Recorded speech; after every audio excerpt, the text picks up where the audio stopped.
So much, Neil. I'm Paige. I'm an alcoholic, and yeah, let's dive on in. So you're right. We're picking up in We Agnostics, and we're on page 46. And while you guys go find page 46, we're going to be on the first full paragraph. Allow me to jibber-jabber by going through a little bit of review of especially what we were talking about last week. And so last week, as we were diving in, what we were sort of left off on was what are the barriers that almost every single one of us brings to the second step.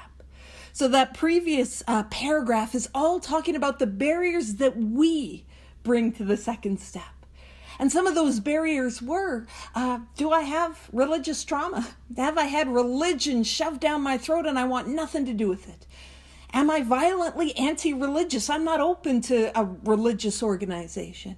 Is some of the barriers, maybe I think of God as a little like Santa Claus. What I mean by that is a bearded guy in the sky, not a bearded guy in a UPS truck. That's a whole other issue. But a bearded guy in the sky that, that's watching me and is judging and is going to tell me when I'm good and when I'm bad. And if I'm good, I'll get some presents. If I'm bad, I'm going to get some coal or whatever. And it's like that seems like impossible. Like I can't believe in that. Are some of the barriers that I bring to the second step. This idea of like, I spoke about it last week, God's not cool. And despite the fact that I've never been cool in my life, I show up to Alcoholics Anonymous and I'm like, I've got to be cool for the first time. And also that idea that like this idea of God, I don't want people to think I'm weak or a coward or think that I'm a religious person. So are some of the barriers like what I think people might think of me? And then some of the barriers are trauma. Personal or trauma at a global scale. The question of if there is a God, why? Why is there pain? Why is there suffering? Why did I go through what I went through? And then last week we spoke about what cuts through all these barriers that we bring to this idea of the second step. And what cuts through that is our experience. And the experience that it gave was things like being enchanted by a starlit night. Those moments of awe and wonder that were fleeting and soon lost. I often talk about, seeing the universe in the eyes of a newborn, like those sorts of experiences. But for most of us, the second step where we begin to open up is with the experience of the recovered alcoholics who we see before us. Those alcoholics who are happy, and that's a little annoying. Just super annoyed by those happy little drunks, but those happy alcoholics who are sober and free, they have recovered. And that experience, that they drank the way that I drank, they felt the way that I felt, they experienced what I experienced, and they are free. That is what begins to open me up with maybe there's a solution. And so as we pick up on page 46, I hope I jibber-jabbered long enough for you guys to find it, first full paragraph, it says, yes, we of agnostic temperament have had these thoughts and experiences. So what the book is doing is what the book always does. It meets us where we're at. It meets us with our unwillingness, our fear, our uncertainty, our barriers, or our perceived barriers. It's meeting us right there, and it's saying not, yes, we understand why you felt that way. It is saying, yes, we have felt that way. And whenever we're talking about the we, of course, at first we're talking about the first 180 members, but deeper than that, we are talking about each and every single alcoholic who has gone through this book and followed its directions and experienced the results that are promised. So it is not just the first 80 dudes and one gal who were showing up, in the early days. But what we are talking about is every person who has recovered has had these thoughts and experiences. So again, if you're feeling like, man, these are some of my barriers, you are not alone.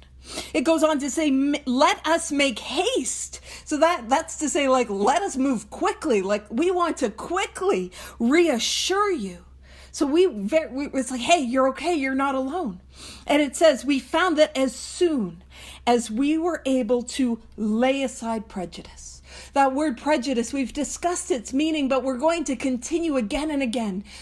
What is prejudice? Prejudice is to have an opinion about something I have no experience with. And what that can look like is, there's no way there's a God that could help me. There's no way there's a higher power. I already know that these steps can't help me. That's what prejudice looks like. And as soon as we're able to just lay that aside and look at what the barrier for entry is, it says, and express even a willingness to believe in a capital P power greater than ourselves. So that's all that is asked of me. I know there's a comma there, not a period. Don't worry, I'm going to finish the sentence, but I want to stop there.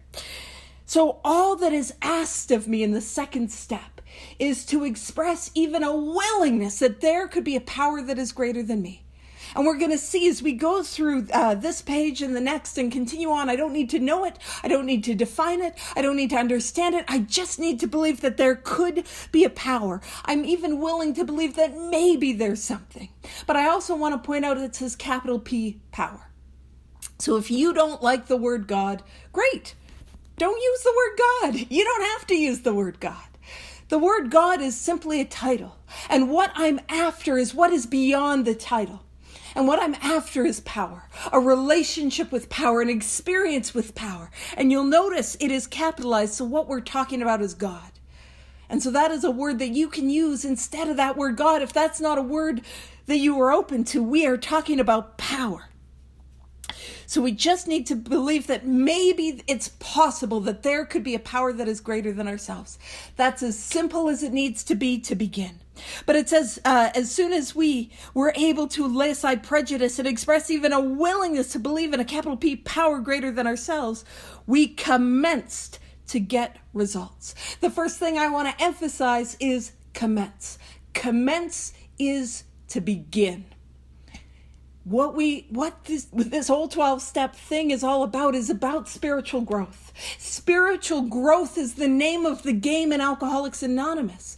What we'll talk about is step 2 is not an arrival. You see, I thought I was supposed to have the spiritual awakening on step 2. Here I am. I'm awakened. I found God. And I kind of had that thought I was supposed to walk hand in hand on the beach with God. I live in Alberta. We don't got no beaches. So that's not happening. But no, I just need to believe that a power exists. But from there, I can begin to get results. Now, let's be very clear. What are the results? Now, the results are a spiritual awakening. And what does that look like? Because that's important. What does that look like? A spiritual awakening looks like permanent, contented sobriety. Of course, permanent and contented, contingent on the actions that I take on a daily basis. But that's what we're talking about. And if I know what's my experience, I'm not getting results. Doing it my way, trying to do it my way is not working. I can't stay sober, and I sure as heck can't be contented. Contented. That could have been the word of the day back in the day, because I didn't have that word, you know. I did not know what that meant at an experiential level. So we commenced to get results, even though it was impossible for any of us to fully define or comprehend the power which is God, capital P, capital G. So what is wonderful is in the second step, I'm just to be asked, can I believe that a solution exists? I don't need to define it. I don't need to understand it. I'm not going to have that experience with it in the second step. I'm just believing, could it be there? Could it exist? That's it. Nothing more is asked of me. And how wonderful. I talk about the bar to entry in the second step. It's so low that I would say it's wheelchair accessible. I can make that joke. It is an ADA compliant sort of bar. I can get over that, no problem. Barrier free. And this is also wonderful news. It says, much to our relief, we discovered we did not need to consider another's conception of God. So if I am not open to organized religion, amazing. You don't have to be, especially right now. If it's like, I have a religious belief, wonderful, that's amazing, great. Do you know what I mean? What we're talking about is that this thing is open. We don't need to consider what other people believe if we don't want to. But a beautiful place to start can be that I believe that there are people in Alcoholics Anonymous who have recovered, and they have had their own experience. And when I can start there, that is more than enough to kick off that second step. That is more than enough that is asked of me here.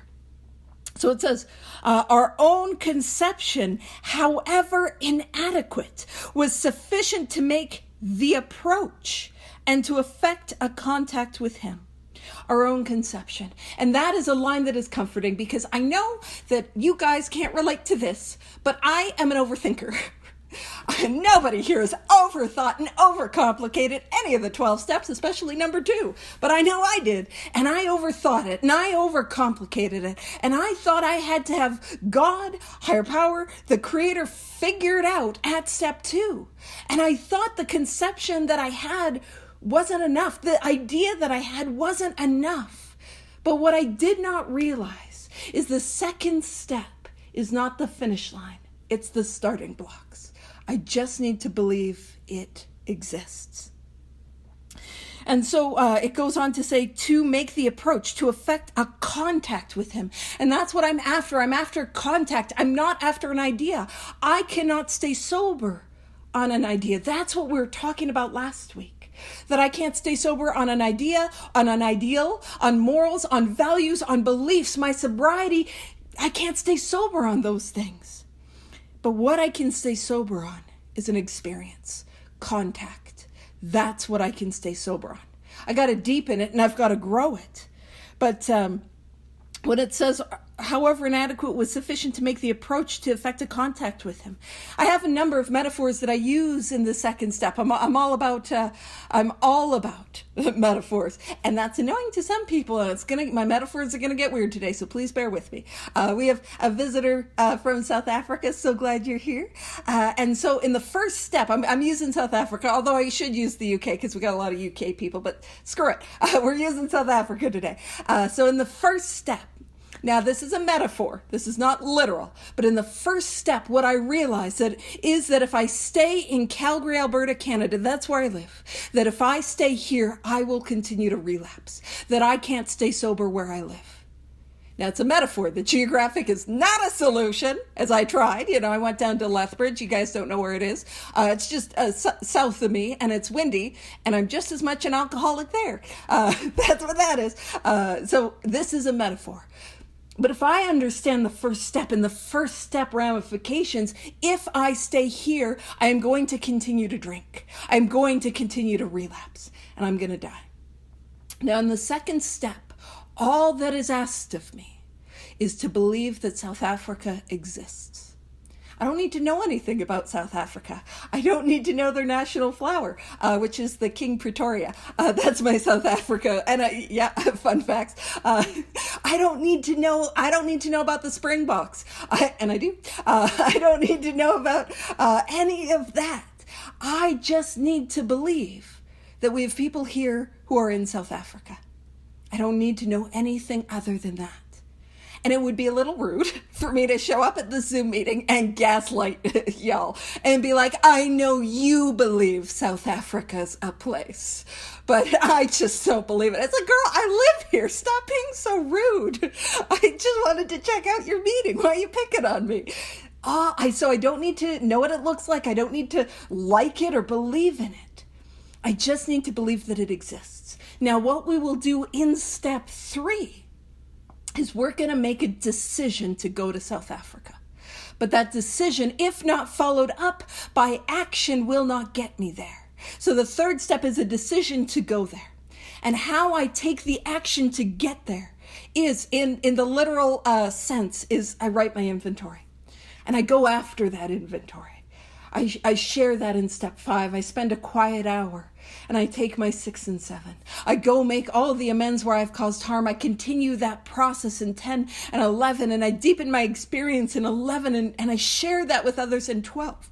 And it is only then when I end up in South Africa You see, to physically or to metaphorically get to South Africa in this metaphor, what do I got to do? I got to buy a plane ticket. I don't know if a Canadian citizen needs a visa or travel permit, so I got to look into that. Go get my travel permits. I then got to get to the airport. I got to get on the plane. And that involves going through security and finding my gate, getting on the plane. I don't think we have straight flights, so maybe I'll stop over in London, Heathrow, hang out with you guys, and then transfer down. And only then when I land, am I there in South Africa. And that's what we're talking about here. All I'm believing is that a spiritual experience exists. Is that possible? I don't need to know anything about it. I don't need to like it. I can have my old ideas and baggage, but does it exist? Could South Africa be a place? And that's it. So we do not need to, so it goes on to say, we commence to get results even though it was impossible for any of us to fully define or comprehend that capital P power, which is God. I don't need to understand it. I don't need to define it, but I just need to believe that some of you guys are there. It goes on to say, and I skipped over, much to our relief, we discovered we did not need to consider another's conception of God. Our own conception, however, was sufficient enough to make the approach and to effect a contact with him. The approach is going to be these 12 steps as a way of life. That's how I'm going to get there. That's how I'm going to get to this power. And it goes on to say, as soon as we admitted the possible existence of South Africa, the possible existence of a capital C, capital I, creative intelligence, a capital S, capital U, spirit of the universe underlying the totality of things. So as soon as I'm willing to believe that there could be a power, that's it for step 2 that I'm needed to believe. It says, we began to be possessed of a new sense of power and direction, and to be possessed is to be taken over by. So to be taken over by a new sense of power and a new sense of direction, that is a sneaky description of a spiritual experience. And some of y'all know I love my sneaky prayers. I love my sneaky promises. And we're going to get to some sneaky promises, not today, but in this chapter, I love my sneaky description of a spiritual experience. So if you're like, okay, Paige, what does a spiritual experience look like? What does South Africa look like? What does it look like to live in this 4th dimension of existence? Well, to be taken by a new sense of power, a new sense of direction. That's one of the things what it looks like. And if you're like, how do you know that's a description of the spiritual awakening? This is also how we know. Because it says, provided we took other simple steps. Those other simple steps are the 12 steps. All 12 steps. Quickly, thoroughly. All 12 steps is a way of life. That's what gets me from Calgary, Alberta, to South Africa. That's what gets me there. And so the result of all 12 steps is the spiritual awakening, the spiritual experience. It goes on to say, we found that God does not make too hard terms with those who seek him. So all that is asked of me is to seek. Again, you might be like, how do I seek? Because I thought I had to get spiritual to work the steps. You know what I mean? I thought I had to do some yoga and read some books from chapters and to do all those sorts of things to read the steps. And I'm like, I just can't. I'm not spiritual. No. The steps are how I seek. The steps are how I build this relationship with a power that is greater than me. So that is how I seek. And all that is asked of me is that I seek. And when it says God doesn't make too hard terms, what that means is I'm not having to jump through hoops. I'm not having to, all that is asked of me is the steps that are laid before me. And if I do that, I will have this experience that is promised to me. And it says to us, the capital R, capital S, realm of spirit. This is a place that I get to be. This realm of spirit is broad, roomy, all-inclusive, never exclusive or forbidding to those who earnestly seek. And there's a couple hills that I die on. Some of you guys know I'm not super pedantic, although I have been known to pedant. But when I pedant with purpose, which is the appropriate grammatical term, I'm sure. But one of the hills that I die on is that you can recover. Doesn't matter who you are, you can recover. You can have the experience that is laid out to each and every one of us. And that is a hill that I die on. Like, I will fight you tooth and nail on that. You can recover. Yes, you can recover. So that's what it means when it says this realm of spirit is broad, roomy, all-inclusive, never exclusive or forbidding.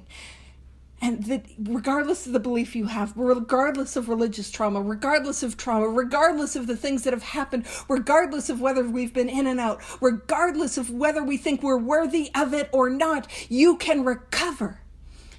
The only thing that is asked of us is that provided we earnestly seek. I need to earnestly, that is with sincerity, to seriously go after this. And again, how do I seek? That is the purpose of the 12 steps. That's how we seek. So I can ask myself, am I earnestly going after these 12 steps? Or am I taking my time? Am I cutting corners? Like, that's something I can hold myself to. Am I earnestly seeking? And I want you to know nobody does it perfectly. But am I doing my best? That's what I'm asking myself. Am I doing my best at getting through these 12 steps quickly and thoroughly so I have a foundation of these steps as a way of life? And if so, man, this thing will happen. I've never not seen it happen to anyone that was really doing this thing. I've never not seen it happen. So I don't think you're going to be the exception. Alrighty. It says, it is open, we believe, to all men. It is open to everyone. Yes, you are everyone. You are part of that. Yes. Yes, you. That's me on my hill. I'm fighting it. Yes, you. Join me. Come do it. It's great.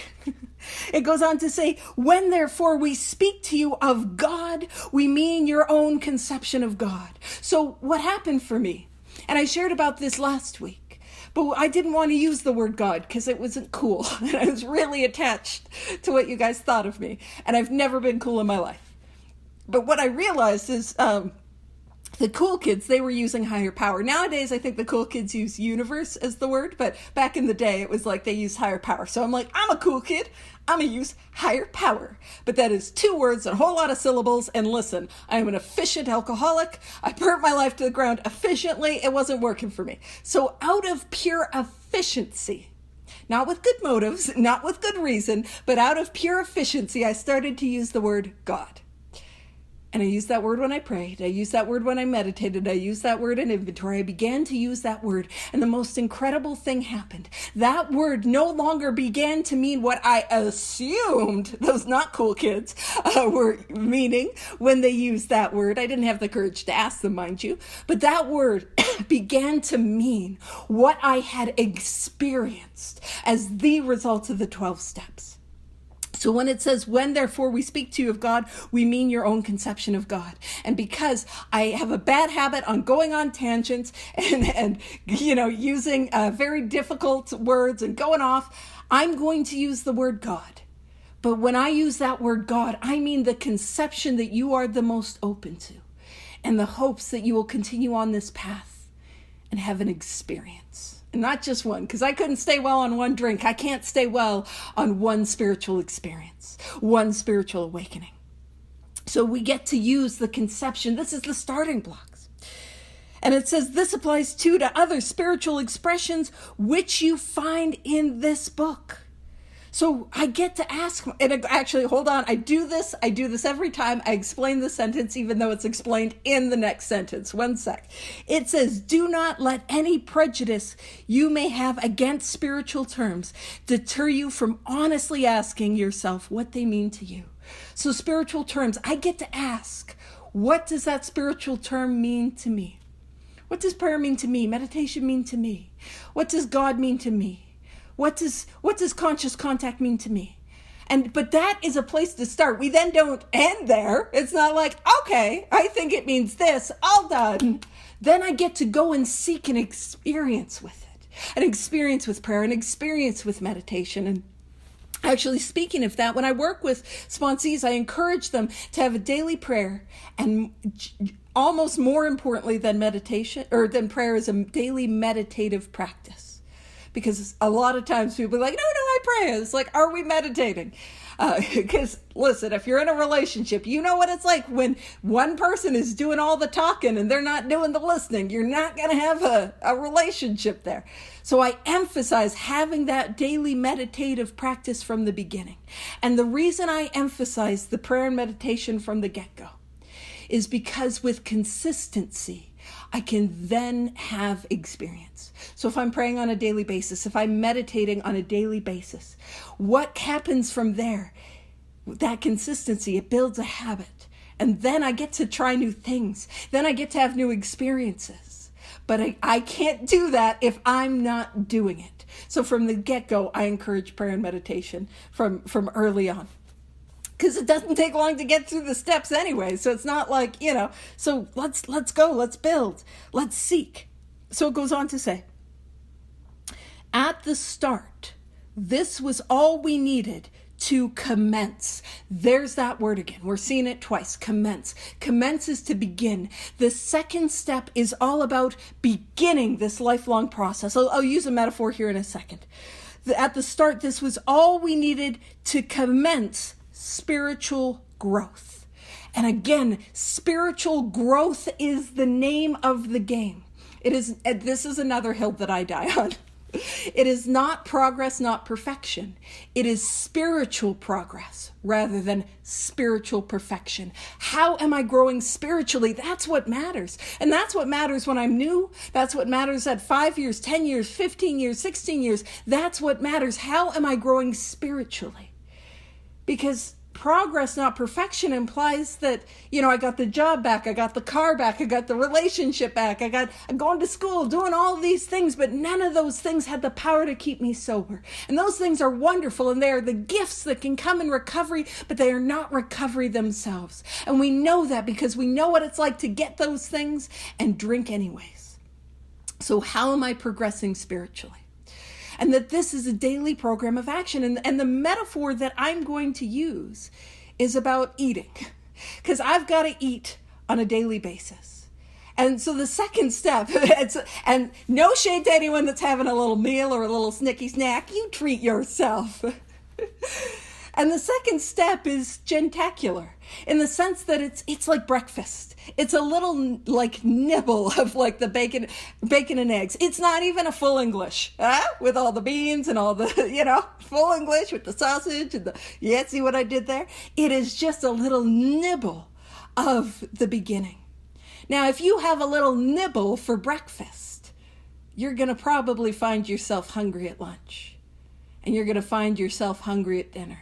And some of us who like to snack, you're going to be like, I would like my snacks, right? And the nibble that I have at breakfast today is not going to sustain me tomorrow or the next day or weeks or months down the line. So what am I saying? That this is a beginning and I've got to continue.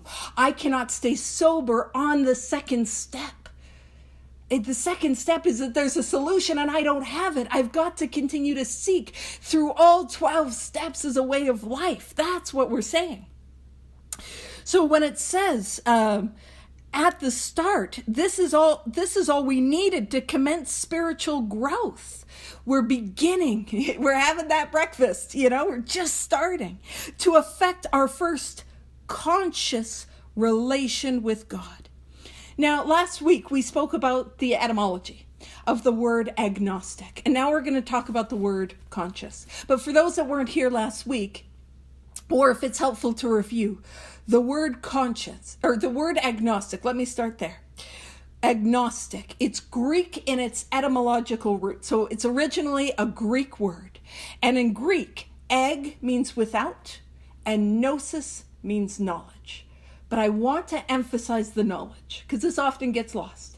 It is not a head knowledge, and it's not the, I know. that we would never tell our sponsors, or, yeah, I know what you're going to say. I know what you think about this. Yeah, I know. Because guess what? You don't. You know why? Because you're saying I know and not actually taking the suggestion, right? We're not talking about that head level knowledge, and we're not talking about like being able to like the etymological origin of agnostic is that because that can't keep me sober either, you know? It's not being able to recite things from memory or to know facts. The gnosis is a spiritual knowledge. It is heart level, experiential, spiritual knowledge. And the chapter is we agnostics.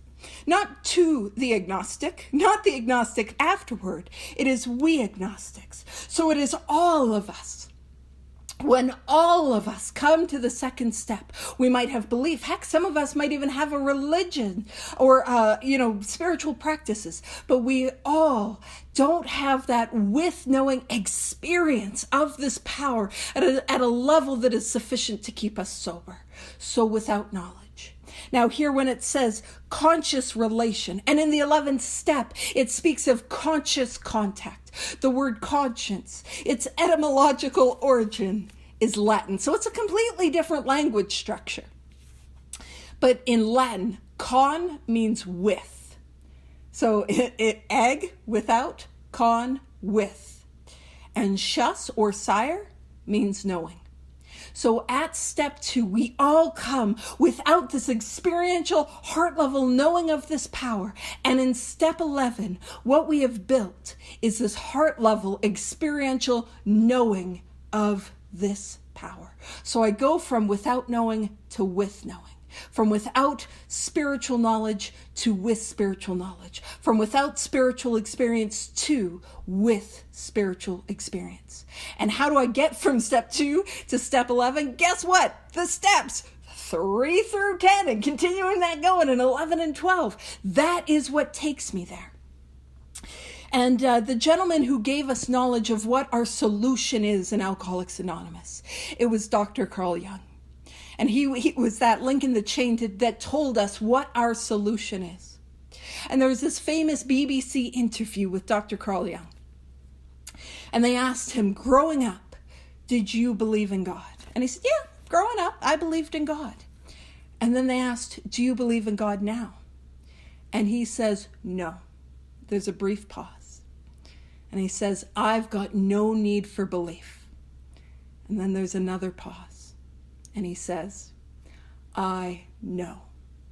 And that is what we're after. I can't stay sober on a belief. I need an experience. I need that knowing that he was talking about. That's what I'm after. And I'm not going to have it on the second step. That's where I was overthinking and overcomplicating. I'm not going to have it on the second step. I will have it as I take the course of action. It then goes on to say, to affect our first conscious relation with God as we understood him. Now, that word understand, a lot of times in meetings we'll hear, the God of our understanding, or perhaps we should say misunderstanding, and I can't understand God, and if I could understand it, it wasn't God. But I want us to lay all of that aside for now. I've got a 1930s dictionary because obviously if I'm going to go on etymological tangents, I'm not fun at parties, so of course I have one. And in my 1930s dictionary, the definition of understand, which I think is the definition that is most applicable as we talk about a God of our understanding, is to know through experience. So to understand is to know through experience. And so when we talk about the God of our understanding, it is the God that is going to be revealed to us through the experience of the 12 steps, and the God that I'm not having experience with at this moment because I'm just believing there could be a power. So that's what we're talking about. Yeah. So what we're talking about is this idea that is understanding, that I'm not going to have that experiential understanding with at step 2, but I will build through a rigorous application of the 12 steps. And it says afterward, so after we've done this, or after we've taken the belief that there could be a power that is greater than us, we found ourselves accepting many things which seemed entirely out of reach. So we were able to grab a hold of certain things that we couldn't before. And that's what happens as we begin to take action, as we begin to have experiences. But I've got to start with, is it possible? It says that was growth. By the way, again, what type of growth? Spiritual growth. Spiritual growth. That is the name of the game. That was growth. But if we had to grow, if we wish to grow, we had to begin somewhere. So this is, again, just the starting line, the starting blocks, the jentacular of the early morning breakfast of our spiritual life that we are going to grow. It goes on to say, so we used our own conception, however limited it was. So however limited our belief is, or limited our conception is, if it's just, man, I believe y'all have better things to do than lie about your experience. Maybe there's something that's where we can begin. As long as I'm willing to grow, as long as I'm willing to continue with these steps. That's what it's saying. So we used our own conception. And that's relieving, because even as I read that, I'm like, you don't understand. My conception is so limited. That's fine. That's fine. I don't need to understand this power. I will have an experience with this power. I'm just starting here. It goes on to say we needed to ask ourselves but one short question. And if you're writing in your book today, what you can do is you can make a note that this is step 2, part 1. So this is where we're going to take the second step, the first part of the second step. So, and we can do this. So if we're struggling with step 2, we're going to take step 2, part 1 together. We're going to do it. It's not that hard because I did it. It can't be if I'm doing it.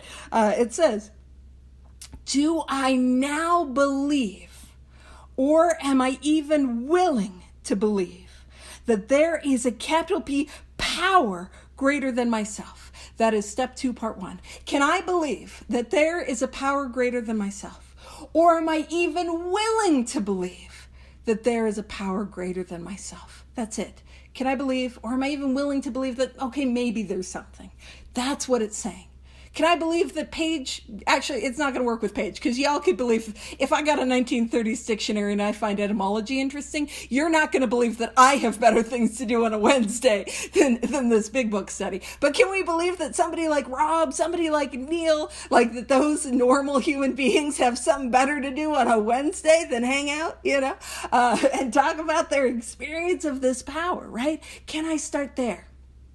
And it goes on to say, as soon as a man can say he does believe or is willing to believe, we emphatically assure him that he is on his way, which is to say, we're going to assure him with emphasis that he's on it. You're on your way. That's enough. That's more than enough. Amazing. Let's go. That's what it's saying.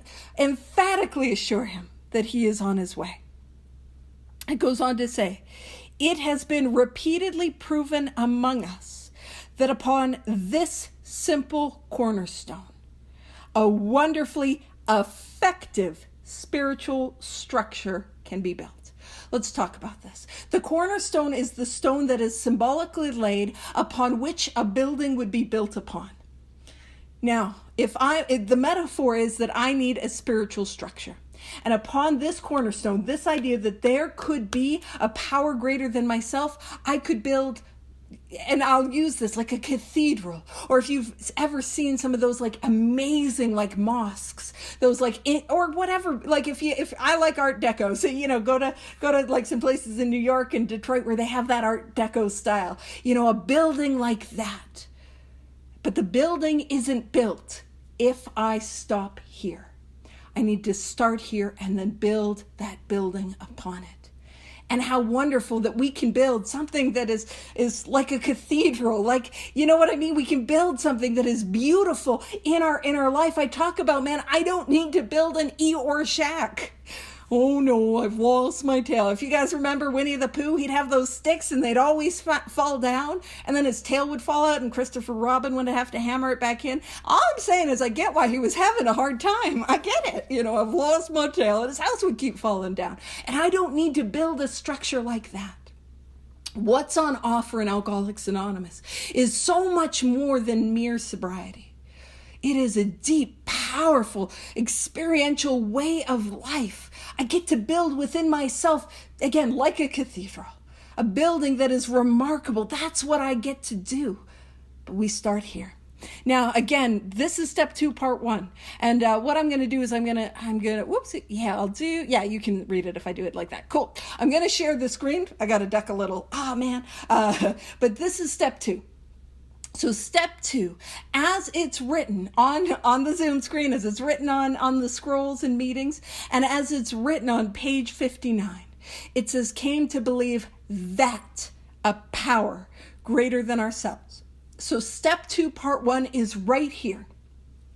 And you'll notice it doesn't even say came to believe in a power greater than ourselves. It says came to believe that a power greater than ourselves. So step 2, part 1 is simply about believing.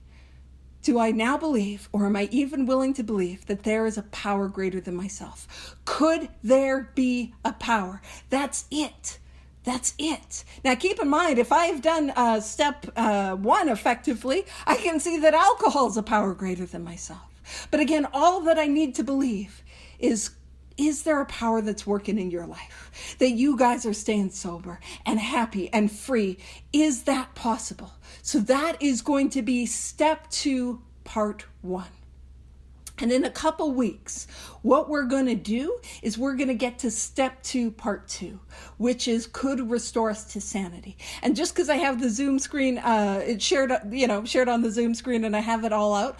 Step 2, part 2 is just believing, could this power relieve from me the obsession of the mind? The obsession of the mind is the thought that I have when I am sober that takes me back again and again and again to that first drink. The thought that tells me this time will be different. The thought that tells me nobody will ever know. The thought that tells me I just got to get it out of my system. The thought that it didn't even feel like a thought. I've got a drink in my hand and I don't know how it happened. The thought that feels obsessive. I need a drink. I need a drink. I need a drink. The thought that says, F it, I don't care. Is it possible that this power could take from me that thought that I have that takes me back again and again and again to the first drink? And that's all that step 2 is. And we'll go into more detail about step 2, part 2 in the coming weeks. But that is all that is asked of me. Can I believe that there is a power? And can I believe that that power could remove the obsession that I have to take that first drink? And I talk about this because it's important. When we talk about the sanity or insanity, we are only talking about the obsession of the mind. Can I believe? So sometimes we're like, I don't think I'm insane. Well, do I know what it's like to say I'm never going to drink again, only to drink again? That's what we're talking about. The insanity of the obsession of the mind. That's it. So can I believe that? So that's step 2. And I really should only spoken about the first part, but that's how simple it is. Another way to say it, even more simple than this, is do I believe that spiritual experience or that spiritual awakening exists? Do I believe that? That's it. Step 2, it's not what I was overcomplicating. It's not what I was overthinking. It is simply that easy. Now it goes on. We have an asterisk. And so I often forget to do this because I often skip over the asterisks. But what I like to do is I like to make a joke because it'll tell us to go to the spiritual experience appendix in the back of the book. And as we go through, I like to be like, don't tell me what to do, asterisk, like I'm picking a fight with this thing. You don't know me. Don't tell me what to do. I'm not listening to you. I won't do what you tell me, which is a very mature way to do a big book study, which I'm not known for maturity. Says I got to grow spiritually. It doesn't say I got to grow up. And so it says, please be sure. And I like to make the joke, well, okay, you said please. So what we will do, and actually in respective time, man, Neil, I'm I'm going to give you a whole lot of time to wrap up with. That's what we're going to do next week. So next week, we're going to pop over to the spiritual experience appendix, and we're going to have an experience with that. So, and I like to make the joke, only because it said please. There, you'll be polite, I'll do it. I'm just kidding. All right, so what I'll do is I'll leave it there, and I'll toss it back over to you, Neil, which with way more time than I ever give Peppa. So look at me, I'm sharing the time. Over to you.